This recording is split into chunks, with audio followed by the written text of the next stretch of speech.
ቃልህን ወደድኩት ከሁሉ አስበልጬ ወደ እቅፍ መጣሁ አንተኑ መርጬ በዚያ አጋጣሚ የተቀቡ የእግዚአብሔር ሰዎች ቤተክርስቲያን በግልጽ ለመናገር ይሄኛውን አስተምሮ አታምንም። አንድ ጊዜ በጌታ አምኖ ከጸደቀ በኋላ የፈለገ ኃጢያት ቢሰራ እግዚአብሔር ጋር የሚያጣለው ሕይወት መዝገብ ላይ የሚያሰርዘው ነገር የለም ብላ አታምንም። በስራ ሳይሆን በእምነት ይጸድቃል። ስለ ጸደቀ ግን በስራ ይገልጣል። በቃ ሰው በስራ አይጸድቅም። እምነቱ ነው ጽድቁ የመቆጣጠር ነው። በስጋ የሚደረጉ ነገሮች ሁሉ በስጋ ተደርገው ይጠፋል። ቃልህን ወደድኩት ከሁሉ አስበልጬ ወደ እቅፍ መጣሁ አንተኑ መርጬ እምነት በስራ የሚለውን ነበር ባለፈው ከ3 ሳምንት በፊት ያየነው አይደለም ምዕራፍ 2 ከቁጥር 1 እስከ 13 አንብቦልናል። ማን ወንድም ቃላ እስቲ እንደገና አንብቦ አሁን የምንማረው ትምህርት እምነት በስራ ራሱን ያረጋግጣል። አመሩ ኋላይ ነው ያለነው። ይሄ በጣም ወሳኝ ትምህርት ነው። ምዕራፍ 2 ከ14 እስከ 26 እናነባለን። ወንድሞች ሆይ እምነት አለኝ የሚል ስራ ግን የሌለው ሰው ቢኖር ምን ይጠቅመዋል? እሺ እምነቱስ ሊያድነው ይችላልን? ወንድም ወይም እህት ራቁታቸውን ቢሆኑ የዕለት ምግብንም ቢያጡ ከናንተ አንዱም በደህና ሂዱ እሳት ሙቁ ጥገቡም ቢላቸው ለሰውነት ግን የሚያስፈልጉትን ባትሰጧቸው ምን ይጠቅማቸዋል? እንደዚሁም ስራ የሌለው እምነት ቢኖር በራሱ የሞተ ነው። ነገር ግን አንድ ሰው አንተ እምነት አለህ እኔም ስራ አለኝ እምነትህን ከስራ ለይተህ አሳየኝ እኔም እምነቴን በስራዬ አሳይሃለሁ ይላል። እግዚአብሔር አንድ እንደሆነ አንተ ታምናለህ፣ መልካም ታደርጋለህ። አጋንንት ደግሞ ያምናሉ ይንቀጠቀጡማል። አንተ ከንቱ ሰው እምነት ከሥራ ተለይቶ የሞተ መሆኑን ልታውቅ ትወዳለህን? አባታችን አብርሃም ልጁን ይስሐቅን በመሰዊያ ባቀረበ ጊዜ በሥራ የወደቀ አልነበረምን? እምነት ከሥራው ጋር አብሮ ያደርግ እንደነበረ በሥራም እምነት እንደተፈጸመ ትመለከታለህን? መጽሐፍም አብርሃምም እግዚአብሔርን አመነ ጽድቅም ሆኖ ተቆጠረለት ያለው ተፈጸመ። የእግዚአብሔር ወዳጅም ተባለ። ሰው በእምነት ብቻ ሳይሆን በሥራ እንዲጸድቅ ታያላችሁ። እንደዚሁም ጋለሞታይቱ ረዓብ ደግሞ መልእክተኞቹን ተቀብላ በሌላ መንገድ በሰደደቻቸው ጊዜ በሥራ አልጸደቀችምን? ከነፍስ የተለየ ሥጋ የሞተ እንደሆነ እንዲሁ ደግሞ ከሥራ የተለየ እምነት የሞተ ነው። የመጀመሪያውን ብቻ ነው። ወንድሞቼ ሆይ እምነት አለኝ የሚል ስራ ግን የሌለው ሰው ቢኖር ምን ይጠቅመዋል? እምነቱስ ሊያድነው ይችላልን? አሁን ይሄን በጣም ሰፋ አርጎ ማየት ያስፈልጋል። እስኪ አንድ ሰው እምነትና ስራ ይበል እስቲ። አሁን በፕሮቴስታንት ወይም ደግሞ ዳግም በተወለዱ የክርስትና እምነቶች ውስጥ ያለ ሁለት መረዳት የሚመስል ነገር አለ። አንደኛው ሰው ካመነ ስራ ያስፈልገው አምኗል። ስራ ለመጽደቅ ስለሆነ ሰው ደግሞ በስራ ስለማይጸድቅ ካመነ ጌታን ከተቀበለ ይበቃዋል። እንደፈለገ ቢሆን እግዚአብሔር ልጁን በመላክ በመስቀል ላይ በተከፈለ ዋጋ ሰው ስለጸደቀ ሰውየው ይቀደስ ባይቀደስ ኃጢያት ቢሰራ ባይሰራ ግምቱ ውስጥ የሚገባ አይደለም። እምነት በራሱ ሙሉ ነው። ለዚህም ማረጋገጫ ሮሜ ምዕራፍ 4 ላይ ነገር ግን ለማይሰራ ኃጢያተኛውን በሚያጸድቀው ለሚያመን ሰው እምነቱ ጽድቅ ሆኖ ይቆጠርለታል። ስለዚህ ሰው ካመነ ጸድቋል፣ ጨርሷል በቃ የሚል አንድ አስተምሯል። ይሄ ምን ማለት ነው? ዋን ሴቭድ ቲዮሪ በሚባለው ስር የሚካተት ሰው አንድ ጊዜ ከዳነ አይጠፋም በቃ አምኗል ምን ስራ ያስፈልገዋል የሚል አንድ ጎራል ሌላኛው ደግሞ ሰው አሁንም መቀደስ አለበት አሁንም በክርስቶስ ኢየሱስ ቢድንም እንኳን መዳኑን የሚፈጽመው በመኖር ነው ስለዚህ ስቲል ቢያምንም መስራት አለበት ቢያምንም መቀደስ አለበት ቢያምንም ቅድስናን መከተል አለበት ቢያምንም በቅድስና መኖር አለበት የሚል ደግሞ ሌላ አስተምሯል የኛ ቤተክርስቲያን የትኛውን ነው የምትከተለው የሚለውንም በዛው ማብራራት ያስፈልጋል የኛ ቤተክርስቲያን በአንዳንድ የእምነት አይነቶች ወይም ቤተ እምነታቸውን መጥራት ብዙ ስለማያስፈልግ አንዳንድ ጊዜ ማስተዋወቅም እንዳይሆን ለዚህ አይነት ነገር የሚያስተምሩ ሰዎች አሉ እንዴት አይነት ነገር ካላችሁ በቃ ሰው በስራ አይጸድቅም እምነቱ ነው ጽድቁ የመቆጣጠር ነው በስጋ የሚደረጉ ነገሮች ሁሉ በስጋ ተደርገው ይጠፋሉ የሚል አስተምሮን የሚያስተምሩ አሉ በዚህ አጋጣሚ የተቀቡ የእግዚአብሔር ሰዎች ቤተክርስቲያን በግልጽ ለመናገር ይሄኛውን አስተምሮ አታምንም አታስተምርም በዚህም እምነት መሰረት ላይ ቤተክርስቲያን አላረጋች የተቀቡ የእግዚአብሔር ሰዎች ቤተክርስቲያን ወይም የናንተ ቤተክርስቲያን የምታምነው ሰው አዎ በስራ ሳይሆን በእምነት ይጸድቃል ስለ ጸደቀ ግን በስራ ይገልጣል ብለን ነው እና አንድ ጊዜ በጌታ አምኖ ከጸደቀ በኋላ የፈለገ ኃጢያት ቢሰራ እግዚአብሔር ጋር የሚያጣለው ህይወት መዝገብ ላይ የሚያሰርዘው ነገር የለም ብላ አታምንም እምታምነው አሁን ያዕቆብ በነገረን ምዕራፍ 2 ቁጥር 14 ላይ መጀመሪያ እንዳነበብኩላችሁ ነው የምታምነው እምነቱ በስራ መገለጥ አለበት ብላ ታምናለች የኛ ቤተክርስቲያን ልክ እንደዚህ እንደተጻፈው ስለዚህ የትኛውም ሰው መጥቶ ስራ ያስፈልግም ካመንክ ይበቃሃል ቢል ወይም ቢልሽ ያንቺ የእምነት መሰረት ስላልሆነ ከእንደዚህ አይነት ሰው ጋር ህብረት ማድረግ ስለማይቻል ራሳችን ዲፓርት እናረጋለን እንለያለን ማለት መጽሐፉን ግን በደንብ በትክክል ስናነብስና ስናብራራው ምዕራፍ 2 ቁጥር 14ን አሁን በደንብ ብቻዋን አንበባት ብቻዋ እሱ ላይ ማለት ስለሚገባ ወንድሞች ሆይ ለኛ ነው የተጻፈው እሺ እምነት አለኝ የሚል አሁን እስቲ እምነት ያለው ሰው ያሳይ እምነት ያለው እኔ አምናለሁ እምነት አለኝ እሺ ስራ ግን የሌለው ማለት በጌታ ነኝ ብሎ የሚያጨሰው የሚጠጣው የሚሰክረው የሚያመነዝረው ሰው እንደማለት ነው እምነት አለው ስራው ግን የሌለው ማለት በኃጢያት ውስጥ የሚኖር በስጋ ፍቃድ ውስጥ የሚኖር በስጋ ፍቃድ የሚመላለስ በመንፈሳዊ በስጋ ፍቃድ የሚመላለሰው ሰው እንደፈለገ የሚሆነው ሰው ማለት ነው ስራ ግን ባይኖረው ብሎ የሚነገረን ድጋሚ አንብበው ወንድሞች ሆይ እሺ እምነት አለኝ የሚል ስራ ግን የሌለው ሰው ቢኖር ኦኬ ምን ይጠቅመዋል እምነት አለኝ ቢል ስራ ግን የሌለው ሰው ቢሆን ምን ይጠቅመዋል ኦኬ እምነቱስ ሊያድነው ይችላልን አሁን ይሄ እንደፈለገ የሆነው ስላመነ ሊድን ይችላልን አሁን እንግዲህ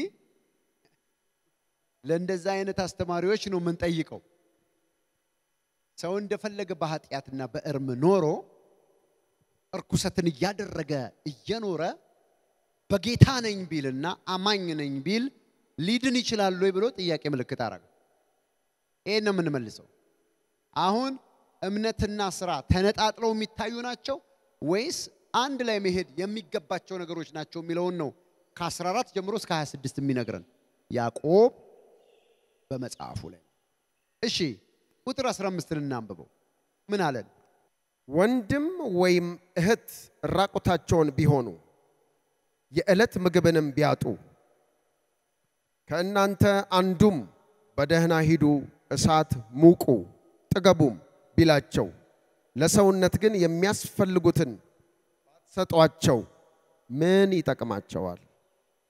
እንደዚሁም ሥራ የሌለው እምነት ቢኖር በራሱ የሞተ ነው። ታንክ ዩ ዶም ከነፍስ የተለየ ሥጋ ብሎ ወደ ታች ቀጥሎ እሱ አንድ ላይ እናርገው እሱ አንብቦ ነገር ግን አንድ ሰው አንተ እምነት አለህ እኔም ሥራ አለኝ እምነትህን ከሥራ ለይተህ አሳየኝ እኔም እምነቴን በሥራዬ አሳይሃለሁ ይላል። እግዚአብሔር አንድ እንደሆነ አንተ ታምናለህ መልካም ታደርጋለህ። አጋንንት ደግሞ ያምናሉ ይንቀጠቀጡማል። አንተ ከንቱ ሰው እምነት ከሥራ ተለይቶ የሞተ መሆኑን ልታውቅ ትወዳለህን? አባታችን አብርሃም ልጁን ይስሐቅን በመሠዊያ ባቀረበ ጊዜ በሥራ የጸደቀ አልነበረምን? እምነት ከሥራ ጋር አብሮ ያደርግ እንደነበረ በሥራም እምነት እንደተፈጸመ ትመለከታለህን?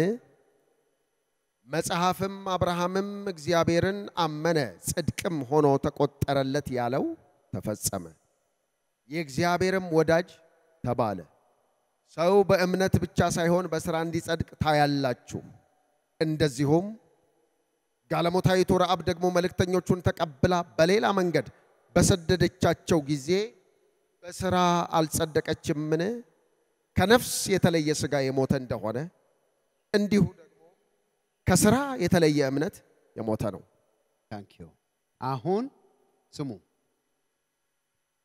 መጀመሪያ እንደውም በማድረግ እምነት አለኝ የሚል ሰው ቢኖር እና አንድ ችግረኛ ቢመጣ ችግሩን አሲስት ሳታረገው መርዳት እየቻልክ ችግሩን እያወቅ የሰውየው ችግርም ለራሱም ላንተም እየገባው ሂድና እሳት ሙቅ ትለዋለህ ወይ?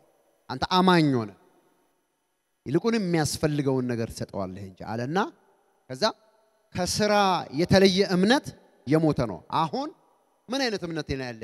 የሞተ እምነት ነው ያለ ወይስ ሕያው እምነት ነው ያለ? ጠይቁት አሁን አጠገባችሁ ያለውን ሰው ምን አይነት እምነት? ያንተ እምነት ምን አይነት ነው? ሙት ነው? የሞተ ነው? የሞተ እምነት ማለት ይሄ ነገር ተራራው ይነሳል ወይም አይነሳም የሚል ሰው ማለት አይደለም። ይሄ ሰውዬ ይፈወሳል አይፈወስም ማለት አይደለም። ይሄኛው የሚያወራው ስለ መዳን ነው። መዳን የሚያድነውን እምነት ሰው በማመን እንዴት እንደሚድን የሚናገር ሐሳብ ነው። ሲድንና ሲያምን ግን እምነቱ ብቻ በራሱ በቂ አይደለም። ያመነው ሰው እንደገና በሥራ መግለጥ አለበት። ምኑን? በእምነቱ ሥራውን ከገለጠ የዛ ሰው እምነት ምንድነው? ሕያው ነው። ነገር ግን ያ ሰው አማኝ ነኝ ብሎ ሥራ ግን ከሌለው የሱ እምነት ምንድነው? የሞተ ነው። ስለዚህ አንተ የትኛው እምነት ነው? ለምሳሌ ከዚህ ቦዲ ውስጥ ነፍስ ከወጣ ቦዲ ምን ይሆናል? ከነፍስ የተለየ ሥጋ ከምን የተለየ? ከነፍስ የተለየ ምን ሥጋ ምንድነው? የሞተ ነው። ሰው ነፍሱ ስትወጣ ሥጋው ምን ይሆናል?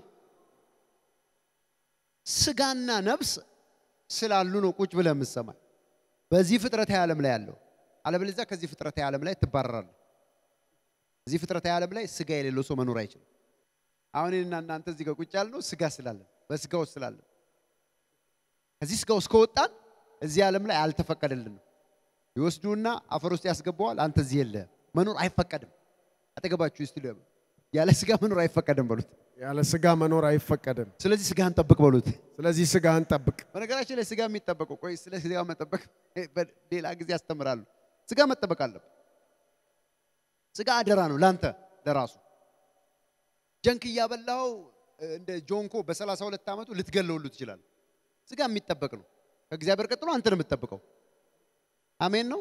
አሜን። ጆንኮ የሚባለው የእግዚአብሔር በምድር ላይ እንደሱ አይነት የእግዚአብሔር ሰው አልተገኘም። እስኪል እሱ ሲናገር ሰው ከመሬት ጋር ይጣበቃል። በምድር ላይ ያለ እንደ ፈርዖን ልብ ያለው ሰው እንኳን ጆንኮ ከተናገረው ያምናል። እንዲህ አይነት ቅባት ያለው ሰው በ32 ዓመቱ ሞተ። ከመሞቱ በፊት ግን እግዚአብሔር አምላክ ዝም ብለህ አትብላ ይለው ነበር። አንገቱና አገጩ ገጥሞ ነው የሞተው። ይበላል ሰውየው እናንተ ካልጠበቀው ታባረዋለህ ስጋ ከሌለ እዚህ ሀገር መኖር አትችልም በሉት እዚህ ምድር ላይ ንገሩት ስጋ ከሌለ እዚህ ዓለም ላይ እዚህ ምድር ላይ መኖር አትችልም ያለ ስጋ እዚህ ምድር ላይ መኖር አትችልም በሉት ያለ ስጋ እዚህ ምድር ላይ መኖር አትችልም ከፈለክ ያለ ስጋ የሆኑትን ሰዎች ንገረኝ አሉ እዚህ ያለ ነፍስ የሆኑትን ያለ ስጋ የሆኑትን የተለዩ ሰዎች አሉ እዚህ የሉም ትባራል ይሄ ምድር የተፈቀደው ስጋ ላለው አካል ነው የተፈቀደው አሁን እንደዚህ ተፈቅዷል ብሎ ከወጣ እዚህ ነገላ ላይ ይችላል እና ይሄንን ጠብቀው አሜን እስኪ የኔ አካል በሉ እስቲ የኔ አካል የሚጠበቅ ነው አዎ ሰውነትን ማስለመድ ለጥቂት ጊዜ ይጠቅማል እግዚአብሔር መምሰል ግን ለዚህኛውም ለሚመጣውም ማለት ይጠቅማል ማለት አማርኛው እንዲህ ነው የሚለው እንግሊዘኛው ደግሞ ፊዚካል ኤክሰርሳይዝ ስፖርት መስራት እንዳለበት ነው መጽሐፍ ቅዱስ ይናገራል ስፖርት ስሩ መጠበቅ አለበት ዝም ብላ ታብለው ያረጃል ቶሎ ነው የሚያረጀው ኢየሱስ ጌታ ነው አሜን አጠገባቸው ያለው ሰው ጠብቅ በዚህ አጋጣሚ ስለዚህ መጽሐፉ ያዕቆብ እየነገረን ያለው ምንድነው ከስጋ ምንድነው ከነፍስ የተለየ ስጋ ምንድነው ሞት ነው ስለዚህ እምነትና ስራን መለየት አይቻልም ምንና ምንን እምነትና ስራን ምን ማለት አይቻልም መለየት አይቻልም በፍጹም መለየት አይቻልም አማኝ ከሆንክ አማኝነትን የምትገልጠው በምንድነው በስራ ነው አማኝ ከሆንክ በአማኝ ህይወት ውስጥ የሚገለጡ መንፈሳዊ የሚያደርጉ ወይም እግዚአብሔርን የሚፈራ አይነት ህይወት መኖር ምን ማለት ነው ስራ ነው መልካም ማድረግ ስራ ነው መቀደስ ስራ ነው ለእግዚአብሔር መለየት ስራ ነው የተባረኩ ሰዎች የሚኖሩት ህይወት ስራ ነው በእንደዚህ መገለጥ አለበት ምንህ እንዲሆን እምነት ምን እንዲሆን ህያው እንዲሆን እጆቻችሁን አንሱና የኔ እምነት ሙት እንዲሆን አልፈልግም በሉ የኔ እምነት ሙት እንዲሆን አልፈልግም አይሰማም እንደገና በሉት የኔ እምነት ሙት እንዲሆን አልፈልግም አትፈልጉም ወሬኛ እንዳትሆኑ አትፈልጉም ሐሜተኛ እንዳትሆኑ አሜን አትፈልጉም አድመኛ እንዳትሆኑ አሜን አትፈልጉም ዘማዊ እንዳትሆኑ አትፈልጉም አመንዝራ እንዳትሆኑ አሜን አትፈልጉም መልካም ነገር አድርጉ አትፈልጉም ተሳዳቢ እንዳትሆኑ ከንፈራችሁ እንዳታረክሱ አትፈልጉም የማይፈልግ እየቀዘቀዘ መጣው መጨረሻ ላይ ያው እምነቴ ያው እንዲሆን ፈልጋለሁ በሉ ጮክ በሉና እምነቴ ያው እንዲሆን ፈልጋለሁ ያው እምነት እንዲሆን ትፈልጋላችሁ አዎ ስለዚህ ከንፈራችሁን ከርኩሰት መጠበቅ አለባችሁ እግዚአብሔር አምላክ ይባረክ አሁን እምነቱ ህያው የሆነውን ሰው ነው እግዚአብሔር አምላክ እንደሚያድነው የሚናገረው አሜን አዎ መዳን በምንድነው በእምነት በምንድነው መዳን በእምነት ነው በስራ አይደለም ምንድነው በምንድነው የሚዳነው በእምነት የአዲስ ኪዳን መጽሐፍ ጠቅላላ ሲጠና መዳን በምንድነው ይላል በእምነት ነው ይላል በእምነት የዳነ አብርሃም አመነ ጽድቁም ሆኖ ተቆጠረለት የተባለው እምነቱ ነው ሚዛን ላይ ወጣው እምነቱ ምን አይነት እምነት ነው ግን እምነት ሁሉም ያምናል ምን አይነት እምነት አለ እምነት ስንት አይነት እምነት አለ ሁለት አይነት አንደኛው ምንድነው ህያው ነው አንደኛውስ ሙት ነው በምድር የሚዳነው በእምነት መዳን በምንድነው በእምነት ግን ምን አይነት እምነት የሞተ እምነት ያለው ሰው አይደለም ህያው እምነት ያለው ሰው ይድናል ህያው እምነት አለህ ማለት ምን ማለት ነው ግን እምነትን በስራ የምትገልጥ መሆን አለበት ማለት አንድ ሰዎች መዳናቸውን እንጂ እንጤናቸው ግን በሰፈር ውስጥ አንደኛ ነገርኛ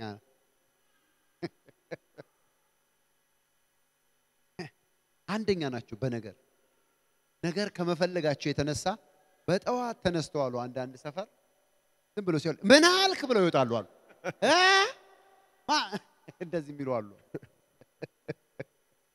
ማለት ማን ነው የሚናገረው መልስ ለመፈለግ ምንም እኮ አይደለም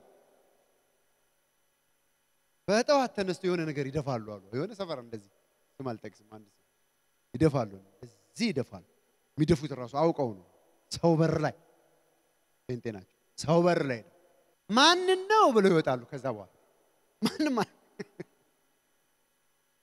እምነት በምንድነው? ስራ የሌለው እምነት ምንድነው? የሞተ እምነት ካለ መድኃኒት ጥያቄ ውስጥ ይገባል። አጠገባቸው ያለውን ሰው ሕያው እምነት ይኑር በሉት። ሕያው እምነት ይኑርህ። ሕያው እምነት ማለት በሉት። ሕያው እምነት ማለት እምነቱን በስራ የሚገልጥ እጆቻችሁን አንሱ። በጌታ በኢየሱስ ስም በሉ። በጌታ በኢየሱስ ስም አምናለሁ በኢየሱስ ስም ሕያው እምነቴ ያድነኛል ሕያው እምነቴን በሉ እጠብቀዋለሁ አፌን ከርኩሰት ሰውነቴን ከእድፈት በኢየሱስ ስም እጠብቃለሁ አሜን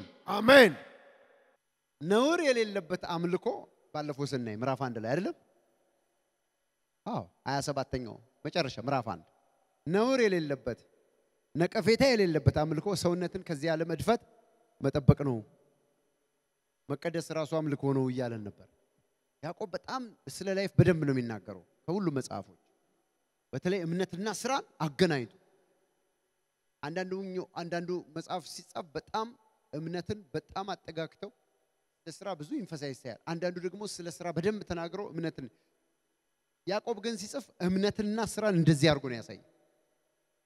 ልክ እንዳንተ አካልና እንዳንተ ነፍስ ከተለያየ የለህም ብሎ ነው የነገረን። እስቲ እምነትና ስራ አይለያይም በሉ። እምነትና ስራ አይለያይ። ካመንክ በሉ ካመንክ በስራ ትገልጣለህ። በስራ ከተገለጥክ ደግሞ በስራ ካልገለጥክ ደግሞ እምነትህ ሕያው እምነት ነው። የሞተ እምነት አይደለም። ከሞተ እምነት እግዚአብሔር ይጠብቅ በሉት። ንገሩት አጠገባቸው። ከሞተ እምነት እግዚአብሔር ይጠብቅ በሉት። ንገሩት። ከሞተ እምነት እግዚአብሔር ይጠብቅ። የሞተ እምነት በሉ። የሞተ እምነት አያድንህም። የሞተ እምነት በሉ። የሞተ እምነት እግዚአብሔር አይሻውም። አንተ የምትፈልገው ሕያው እምነት እንዲኖርህ ነው። አሁን በሕያው እምነትና በሞተ እምነት መካከል ልዩነት ገብታችኋል? የሞተ እምነት ያለው ሰው የባህር ይከፈላል አይከፈልም ብሎ የሚል ሰው ማለት አይደለም። ይሄ ተጠራጣሪ እሱ ሌላኛው። ይሄኛው እምነት ግን ከመዳን ጋር የተገናኘ ነው። ይሄኛው ቢሊቭ ነው በእንግሊዘኛ፣ ያኛው ፌዝ ነው። ፌዝ ማለት ተአምራት ለማድረግ የሚያስችል እምነት ማለት እሱ the gift of Holy Spirit ነው፣ የመንፈስ ቅዱስ ስጦታ ነው። ይሄ ደግሞ ቢሊቭ ነው። ቢሊቭ ማለት እኛ ጋር ግን ሁለቱም እምነት ነው። ያኛውም እንደዚህ ብለ ይከፈላል ስትል እምነት ነው፣ በጌታም ስታምን እምነት ነው። አማርኛው ብዙ ችግር አለበት፣ አረት ሶርት አለበት ለማለት እየተናገርን ያለው ነው። አማርኛው እጥረት አለበት ለማለት። በእንግሊዘኛው ግን ቢሊቭ ሌላ ነው፣ ፌዝ ሌላ ነው። አንደኛ ቆሮንቶስ 13:14 ስታነቡ መንፈስ ቅዱስን መግለጥ ለእያንዳንዱ ለጥቅም ይሰጠዋል አለና ለአንዱ በልሳን የመናገር፣ ለአንዱ የመተርጎም፣ ለአንዱ የመፈወስ፣ ለአንዱ ታምራት የማድረግ፣ ለአንዱ የእምነት ስጦታ፣ እሱን ፌዝ ይለዋል። ይሄኛው ግን ምንድነው? ቢሊቭ። እንዴት ነው ቢሊቭ የሚፈታው ካልከኝ ኢየሱስ ክርስቶስ ስለ አንተ ወይም ስለ አንቺ ኃጢያት በመስቀል ላይ ሞቶ አንተ ወይም አንቺ በኃጢያት ምክንያት ሊደርስብህ ያለውን ሞት እሱ ከፍሎልኛል ተቤዥቶኛል ብለህ ስትል በኢየሱስ ታምናለህ። ይሄ ምን ይባላል? ቢሊቭ ይባላል። ስለዚህ ይሄኛው የሌለው ሰው ምንድነው አለ? ሙት ነው አለ። ይሄኛው በህይወት ለመገለጥ የሚፈልግ ነው ቢሊቭ። ፌዝ ግን ማንም ሳይጠራጠር ይሄን ተራራ ተነቅለ ወደ ባህር ተወርወር ብትሉት ይሆንላችኋል ያለው እሱ ምንድነው? ፌዝ ነው። በእንግሊዘኛ ነው ይሄ። በአማርኛ ግን ምንድነው? ያኛው እምነት ነው፣ ይሄን እምነት ነው እያስረዳ ነው። እምነት የትኛውን እምነት ይባላል? ይሄኛው እምነት ታምራት የሚያደርገው ነው። ይሄኛው እምነት ደግሞ ኢየሱስ። በነገራችን ላይ አሁን ብዙ ሰው አማኝ ነኝ ሲል ምን ማለት ነው የሚለው ነገር ብዙ ሰው ማስረዳት አይችልም። ኢየሱስን መቀበል ማለት ምን ማለት ነው? አንዳንዶቹ እንደውም ከየት ነው የምንቀበለው ብለው ጥያቄ ጠይቀው አሹፈውበታል። መቀበል ማለት ግን ምን ማለት ነው? አሁንም በደንብ ስሙ። ይሄ በጣም ኤሌመንተሪ ትምህርት ነው፣ ግን ብዙ ሰዎች ግን አያውቁትም። ነክቶ ማለፍ ግን ጥሩ ነው፣ ስለ እምነት በደንብ ስለሚያብራራ። ኢየሱስን እኔ ተቀብያለሁ። አንተ ተቀብለሃል? በኢየሱስ ክርስቶስ አምናለሁ። አንተ ታምናለህ? ምን ማለት ነው ግን ይሄ ማለት ካልከኝ እኔ ሰው ምንድነው የሚለው? ባለፈው ያዕቆብ ላይ አይተናል አይደለም? የኃጢአት ደሞዝ ምን አለ? ሁሉ ነገር ደሞዝ አለው። ደሞዝ ማለት ሰርተ የሚከፈልልህ ፔሮል ማለት። ሰው ኃጢአት ሰርቶ ሲጨርስ ደሞዙ ምንድነው? ሞት። ተናገሩ። ምንድነው ደሞዙ? ሞት ነበረ። የኃጢአት ደሞዝ ሞት ነው። ስለዚህ በምድር ላይ ሰው በኃጢአቱ ለሞት የተዘጋጀ ነው። ሁሉም እንደ ደሞዝ የሚቀበለው ሞት ነበረው። ይሄንን ደሞዝ ሊከፍል ወይም ሊያወራርድ የሚችል የለም። ለምሳሌ አንዳንድ ጊዜ የሆነ ክፍያ በመክፈል ደሞዙ ቢቀርም ወይም ደግሞ ደሞዙ እንዲቀር የሚያደርግ አንዳንድ ነገሮች መሃል ይገባሉ። ይሄንን በምድር ሊያደርግ የሚችል ምንም በጠፋ ጊዜ ገብርኤልም እምቢ አለ፣ ማርያምም ማናቸውም አልከፈሉትም ይሄን ዋጋ። ኢየሱስ መጣና እኔ እከፍልላታለሁ አለ። በኃጢአቷ ምክንያት ወይም በኃጢአትሽ ምክንያት የሚከፈልሽን ደሞዝ እኔ ልውሰደው አለ። ከዛ አንቺ ልትሞቺ የነበርሽው፣ ወደ ሲኦል ልትገቢ የነበርሽው፣ ወደ ገሃነም ልትገቢ የነበርሽው እሱ በከፈለው ክፍያ ወደ ገነት ገባሽና እሱ ስለ አንቺ ሞትን ምን አለ? ተቀጣ። ኃጢአትን ተቀጣ። ይሄንን የሰራው ማን ነው? ኢየሱስ። ደግማችሁ ንገሩኝ። ኢየሱስ። መላእክቶች ናቸው? ማርያም ናት? ኢየሱስ። ሰው ነው? ኢየሱስ። ከዚህ በፊት ማንንም አልሞከረውም፣ ወደፊትም አይሞከረውም። እርሱ እንደ በግ ታርዶ ዋጋ ከፈለ። ስለዚህ በኢየሱስ አምናለሁ ስትይ ይሄንን ነው የምታምኝ። አሜን አሜን አላለም ማለት። አሜን። የኔ በእንትና አላምንም በዚህ አላምንም ያልኩት ይሄ ክፍያ የተከፈለው በማ ብቻ ነው? በኢየሱስ ብቻ። በኢየሱስ ብቻ ነው። ስለዚህ ጌታን ተቀብለሃል ማለት ምን ማለት ነው? መቀበል ማለት ልክ ሰው ከኤርፖርት ሲመጣ እንደ መቀበል ማለት አይደለም። እሱ የሰራውን የመስቀል ስራ ተቀብለሃል ወይ ማለት ነው። ተቀብለሻል? አሜን። የመስቀሉን ስራ የተቀበለ ማን ነው? አሜን። አንድ ሰው አሜን አለ። በደንብ ይገባል። የመስቀሉን ስራ በመስቀል ተሰቅሎ የሰው ልጆች ሁሉ እንዳዳነ ይሄንን አሰራር የተቀበለ ማን ነው? አሜን። ኢየሱስን መቀበል ማለት ይሄ ማለት ነው። አሜን። እኔውን ተቀብያለሁ ስል እንደ ትንሽ ልታረገኝ አትችልም። ትልቅ ጉዳይ ነው እሱ። እሱ ስለኔ፣ ስላንተ፣ ስለ ዓለም ሁሉ ኃጢአት በመስቀል ላይ ተሰቅሎ ቤዛ ሆኖ ዓለምን እንዳዳነ እኔ ተቀብያለሁ። አሜን። አንተ ተቀብላ? አሜን። እስኪ አጠገባቸው ተቀብለሻል ወይ በሉ። ተቀብለሃል ወይ? ተቀብለሻል ወይ በሉ። ተቀብለሻል ወይ? የተቀበለ ሰው ካለ ተቀብያለሁ ይበል። አሜን። ስለዚህ አሁን መጥቶ ጌታን ተቀብለሻል ሲል እሱ በሚያስበው የሆነ ሄዶ እንደመቀበል ሳይሆን የተሰራውን ስራ እኔ ተቀብያለሁ። አሜን። ይሄ ልክ ስትቀበል መጽሐፉ ምን አለ? ጻድቅ ነህ። ነገር ግን ስራው ለማይሰራ ኃጢአተኛውን ሰው በሚያጸድቀው በርሱ ለሚያመን ሰው ማን ያጸደቀን? ኃጢአተኛውን ያጸደቀ ማን ነው? ኢየሱስ ነው። ኃጢአተኛውን በሚያጸድቀው በርሱ በኢየሱስ ለሚያምን ሰው ያ እምነቱ ምን ሆኖ ይቆጠርለታል? ጽድቅ ሆኖ ይቆጠርለታል። እኔ ጻድቅ ነኝ ስትል ሰርተ ሳይሆን የተሰራውን ስራ ተቀበለ ነው። ገብቷችኋል? እስኪ ተቀብያለሁ በሉ። ተቀብያለሁ። አሁን እናትሽን ሄደሽ ስትነግሪያት ጌታን መቀበል ይሻልሻል። አንዳንዱ ኮንፊውዥን ነው። ሰው መመስከር የሚባለው ነገር አልገባውም። አሁን እናትን ሄደ ማታምነው ጌታን ተቀበይ፣ አባትን ሄደ ወንድም ተቀበይ ስትለው እንደዚህ ማለት የቋንቋ ለብዙዎች እንግዳ ነው ምንድነው የምትለኝ ምንድነው መቀበል ማለት አው በጌታ በቃ ጌታን ብትቀበል ትድናል እኮ እንዴት አያሁን ግን መቀበል ማለት ማም አንቺ እኮ ከፍጥረትሽ ኃጢያተኛ ስለ ኃጢያትሽ ደግሞ የተዘጋጀ ደሞዝ አለ ያ ደሞዝ ሞት ነው ይሄ ሞት ወደ ሲኦል የሚጨምር ነው ትሉ ወደ ማይበርድበት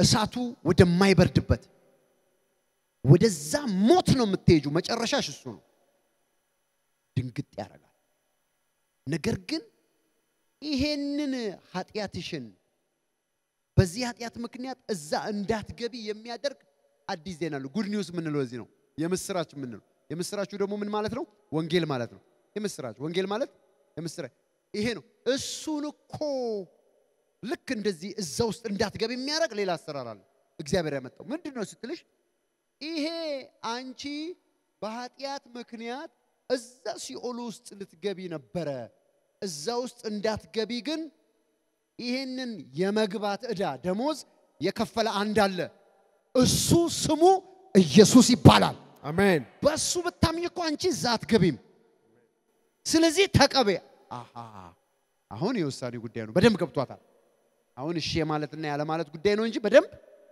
እንደዚህ ነው ሄደሽ ተናገር ሄደ ተናገር አሜን እንደዚህ ተናገራለህ አሜን ለወንድም ተናገር ሂዱና ለወንድሞቻችሁ ለእህቶቻችሁ ለአክስቶቻችሁ ለአጎቶቻችሁ ይሄኛው ሞት ንገሯቸው እዚህ ውስጥ ከመግባት የሚያስመልጥ የምስራች ይዤ መጥቻለሁ ያም የምስራች እርሱ እንደከፈለ በመንገር የሚደረግ የሚገኝ ደህንነት ነው እግዚአብሔር ይመስገን ስላንቺ ስላንተ እኔ ድኛለሁ አንተ ድናል አምልጣሃል አንቺ አምልጠሻል አሜን ሰው የሰው እጅ ወዳልሰራት አዲሲቱ ኢየሩሳሌም ገነት የእግዚአብሔር ገነት ልትገባ ለዘላለም በበጉ ብርሃን ልትኖር የተዘጋጀ ቤት እንኳን ደስ አላችሁ እናንተ ድናችኋል እስኪ አንድ ሰው አሜን ይበል አሜን ይሄንን ምን ይለዋል እንግሊዘኛው believe እዚሁ we believe አሜን አሜን ያዕቆብ ቢነግረን እንደዚህ ካመንክ በቃ አንተ ድናል እርግጠኛ ለማድረግ አሁን በስራ ህያው እምነት አድርገው ይሄ ቤተክርስቲያን የህያዋን እምነት ቤተክርስቲያን ማለት የክርስቲያኖች መሰባሰቢያ ማለት የክርስቲያኖች ቤት ማለት እግዚአብሔር ሰው በሰራው አይኖርም እግዚአብሔር አንተ ውስጥ ነው የሚኖረው አሜን አሜን ይሄ ግን ህያው እምነት ያላቸው ቅዱሳን የሚሰባሰቡበት ቤተ ክርስቲያን የክርስቲያን ቤት ነው አሜን አሜን ስለሆነ ነው የመጣው አንተ የመጣው ሁላችን የመጣ ነው ኢየሱስ ይባረክ አሜን ስለዚህ ይሄ የክርስቲያኖች ቤት ወይም ቤተ ክርስቲያን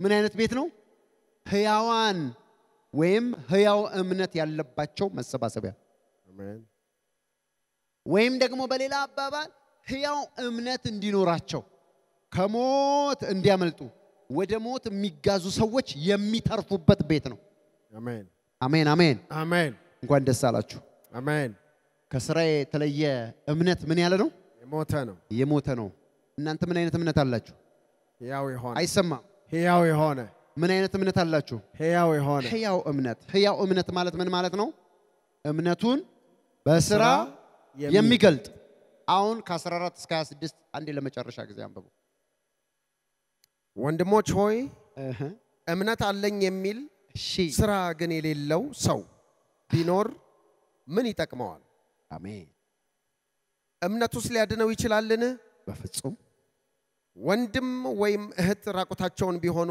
የዕለት ምግብንም ቢያጡ ከናንተ አንዱም በደና ሂዱ እሳት ሙቁ ጥገቡም ቢላቸው ለሰውነት ግን የሚያስፈልጉትን ባትሰጧቸው ምን ይጠቅማቸዋል እንደዚሁም ስራ የሌለው እምነት ቢኖር በራሱ የሞተ ነው ነገር ግን አንድ ሰው አንተ እምነት አለህ እኔም ስራ አለኝ እምነትህን ከስራ ለይተ አሳየኝ እኔም እምነቴን በስራዬ አሳያለሁ ይላል። እግዚአብሔር አንድ እንደሆነ አንተ ታምናለህ፣ መልካም ታደርጋለህ። አጋንንት ደግሞ ያምናሉ ይንቀጠቀጡማል። አንተ ከንቱ ሰው እምነት ከስራ ተለይቶ የሞተ መሆኑን ልታውቅ ትወዳለህን? አባታችን አብርሃም ልጁን ይስሐቅን በመሰዊያው ባቀረበ ጊዜ በስራ የጸደቀ አልነበረምን? እምነት ከስራው ጋር አብሮ ያደርግ እንደነበረ በስራም እምነት እንደተፈጸመ ትመለከታለህን? መጽሐፍም አብርሃም እግዚአብሔርን አመነ ጽድቅም ሆኖ ተቆጠረለት ያለው ተፈጸመ፣ የእግዚአብሔርም ወዳጅ ተባለ። ሰው በእምነት ብቻ ሳይሆን በስራ እንዲጸድቅ ታያላችሁ። እንደዚሁም ጋለሞታይቱ ረዓብ ደግሞ መልእክተኞቹን ተቀብላ በሌላ መንገድ በሰደደቻቸው ጊዜ በስራ አልጸደቀችምን?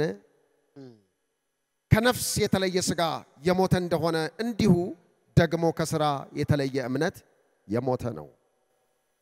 ሃሌሉያ! ኢየሱስ ክርስቶስ ጌታ ነው። አሜን አሜን አላላችሁ? አሜን። ክብር ለጌታ ለኢየሱስ ይሁን። አሜን። በጌታ በኢየሱስ ክርስቶስ ስም ለእያንዳንዳችሁ እጸልያለሁ። ሃሌሉያ! እምነታችሁ ሕያው እንዲሆን የሚያደርግ መኖር ሕይወት ስራ እንዲኖራችሁ በኢየሱስ ስም ጸልያለሁ። እጆቻችሁን አንሱና እግዚአብሔር ሆይ በሉ።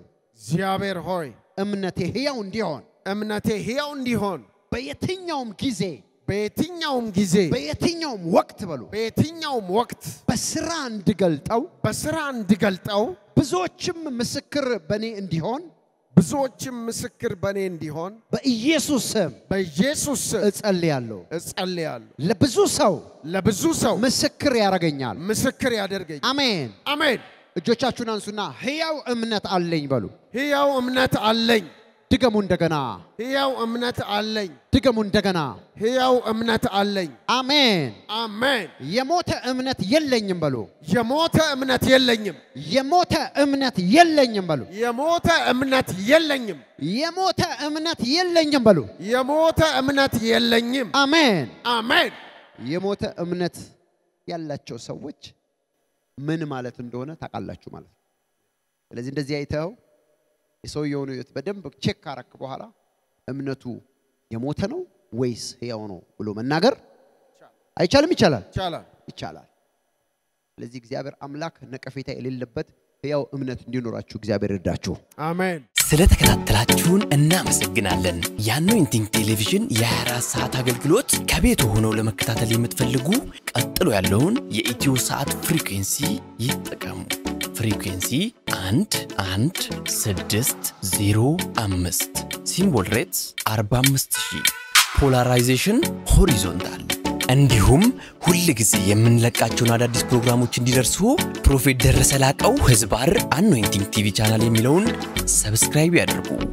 የምንለቃቸው አዳዲስ ቪዲዮዎች በሰዓቱ ቀድሞ እንዲደርሱት ደግሞ የደውል ምልክቷን ይጫኑ። በተጨማሪም ለወዳጅ ዘመዶ ሼር በማድረግ እንዲባረኩበትና እንዲጽናኑበት ይሁን። በእግዚአብሔር የተወደዳችሁ ውድ የአኖይንቲንግ ቲቪ ቤተሰቦች በአገልግሎታችን እየተባረካችሁ እንደሆነ ከብዙዎቻችሁ ሰምተናል። ታዲያ በዚህ የእግዚአብሔር መንግስት አገልግሎት ላይ ከጎናችን መቆምና የወንጌሉን ሥራ አብራችሁን መስራት እንዲሁም በእግዚአብሔር ሰው ነብይ ደረሰ ላቀው ላይ ከሚሰራው ቅባት ጋር በስጦታችሁ መገናኘት ለምትፈልጉ እስክሪኑ ላይ ባሉት የባንክ አካውንቶች መባ፣ አስራት፣ የፍቅር ስጦታችሁን በመስጠት የበረከቱ ተካፋይ ይሁኑ። በጸሎት ቤቴ ደስ አሰኛችኋለሁ በሚለው የእግዚአብሔር ቃል መሰረት የእግዚአብሔር ሰው ነብይ ደረሰ ላቀው በተቀበለው መሬት ከካሜራና ከፕሮግራም ውጪ የሚደረግ የጸሎት ቤት አገልግሎት ለመካፈልና የእግዚአብሔር ሰው ነብይ ደረሰን በግል ለማግኘትና ጸጋ ለመካፈል እስክሪኑ ላይ ባሉት ስልክ ቁጥሮች ደውለው መመዝገብ የሚችሉ መሆኑን በደስታ እንገልጻለን። የሁሉም ማጥቢያ ቤተክርስቲያን አድራሻና ቦታ ቁጥር 1 ቢሾፍቱ ወንደርስ ብራንች አድራሻ ቢሾፍቱ ቀበሌ 02 ቃጂማ ድልድይ አካባቢ ያገኛል። የአገልግሎት ቀን ዘወትር እሁድና ማክሰኞ ከማለዳው 1 ሰዓት ጀምሮ ሙሉ ቀን። ቁጥር 2 አዲስ አበባ ሚራክል ብራንች አድራሻ አዲስ አበባ ሳሪስ አቦ እርሻ መሳሪያዎች ኮርፖሬሽን ፊት ለፊት የአገልግሎት ቀን ዘወትር ሐሙስና እሁድ ሙሉ ቀን ቁጥር 3 ድሬዳዋ ሊብሪቲ ብራንች አድራሻ ድሬዳዋ ቀበሌ 02 ሳቢያም ብሪጅ አዲስ ገራጃ አጠገብ ያገኙናል የአገልግሎት ቀን ዘወትር አርብና እሁድ ከማለዳው 1 ሰዓት ጀምሮ ሙሉ ቀን Anointing TV